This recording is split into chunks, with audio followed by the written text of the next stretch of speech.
What's the most morally questionable thing you've ever done but would never admit to in real life? I had a drug addict uncle who kept getting let out of jail. He was trying to rob Granny's house. I told him I had a one-time job that was 6 hours away. I drove 6 hours away, stopped at gas station and gave him $50 to go get snacks. Then I drove off and left him. I don't have a problem admitting it in real life because the statute of limitations has long since expired, but my boss at a PC repair shop emptied the payroll account to buy himself a brand new BMW, so all of his employees quit. But I decided that if he wasn't willing to pay me in money, he damned sure was going to pay me in inventory, so I walked out with enough parts to build me a new PC. Somewhat more than my paycheck would have been, but PC parts don't pay the rent, so I charged a conversion fee. Once when I was like 8, I killed a tadpole in a puddle on a rock formation on vacation somewhere by hitting it with a stick. Instant remorse once I noticed it died. Note: my dad died not long before that, also when I was 8. That shit was a nasty ass revelation. The inner turmoil maimed me. I'm sorry tadpole, I'm almost 36 now. I wish it was me and not you. Edit. Jeebus, I didn't expect the amount of comments and support, you guys are awesome. 3rd grade in the 80s, the teacher found a Playboy centerfold a few of us had been passing around. We all blamed a kid that never saw it. He got paddled 7 times in the hallway outside, screaming and begging like he was being murdered. Half the school could hear. Wherever you are, Steven, I'm sorry. Drugged my stepdad when I was 14 with Ambien in his drink because my nana told me to. He was a violent man, but when I say he slept for 2.5 days I mean it. Was working in a warehouse as an order filler. Was all the way in the back of a freezer when I suddenly became very sick to my stomach. I raced as fast as I could to the nearest bathroom, but before I could get all my layers of clothing off it was too late. I was a mess. I went to my supervisor and tried to gently convey what was going on. His words were, "Just clean up and get back to work." He said this multiple times as I tried to explain why that wasn't an option.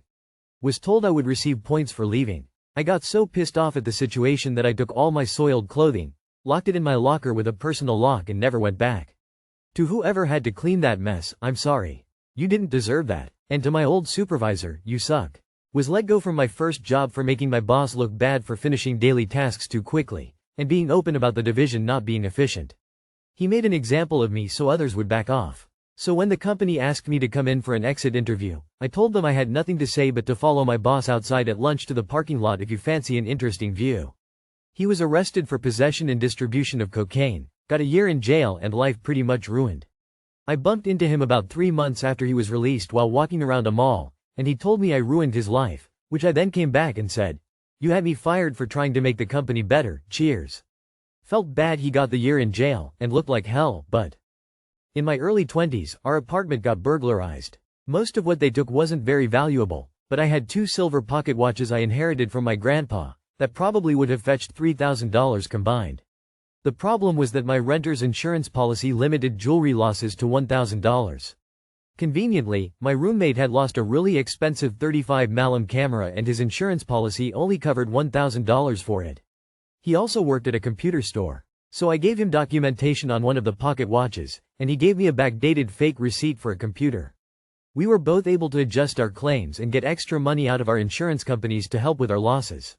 Thank God we used different insurance companies at the time. I wrote somebody's master's thesis for money once. Some poor employer hired that guy who knows very little about anything. I wouldn't do something like that again, but at that time in my life I felt like I needed the cash. When I was 10, I sat next to a boy in class who was stinky and unkempt. His clothes were musty, he had a lot of dandruff, and almost daily he had a boiled egg sandwich.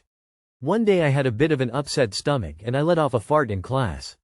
Silent but deadly. When it hit everyone and they smelled it, they assumed it was this boy and started to move away.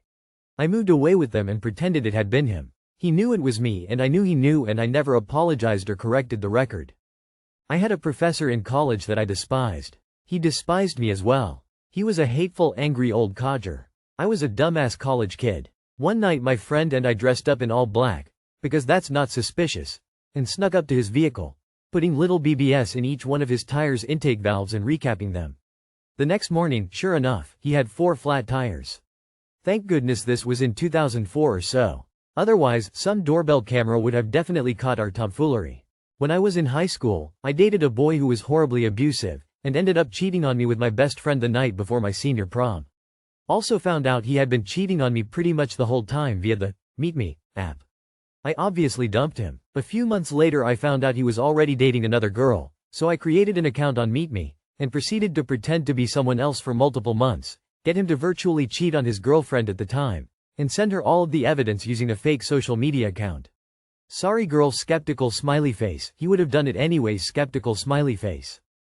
This probably isn't technically the worst I've done, but I stole some of my stepmother's son's stuff after he died from cancer and pawned it so I could get high. I've been sober for 5 years now and I still don't feel too good about that. Shit in my pants and blame someone else. My friend confided in me that her dad was sang her. She cried and begged me not to tell anyone. I was scared, sad, and wanted her to trust me with this big secret, so I didn't tell anybody. A year later her dad got caught. No idea the circumstances, and he was arrested and sent to prison for a long time. I feel so bad about it. If only I had told somebody, told my parents, told a police officer or something, I could have saved her from another year of torture. I can't bring myself to talk to anybody about it. I don't know how to forgive myself for that.